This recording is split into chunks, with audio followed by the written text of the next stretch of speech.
Hello friend, good evening. দেখছিস না মানসি কি সুন্দর করে ধানটা গাচ্ছে। ধানটা মানে বুড়িয়ে হয়ে গেছে।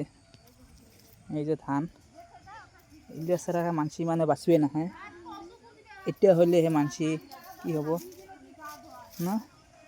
এই যে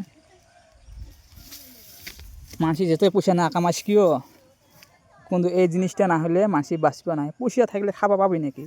পয়সা দিয়ে পেট ভরবে নাকি? দেখতো মানসি কত মেহনত করে ধান গাচ্ছে, কিন্তু ধানের দাম না দেয়।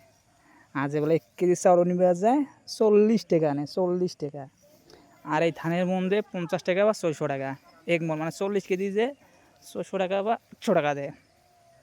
আর যে বেলা 1 কেজি চাউল নিবে যায় মাত্র 40 টাকা থেকে 50 টাকা দাম হয়। তা চিন্তা কর কত কষ্ট করে 90 দিনত ধান হয়। তাহলে কত কষ্ট করি, কত মেহনত করি, পড়ার পরেহে মাসি আমরা খাওয়া পাং।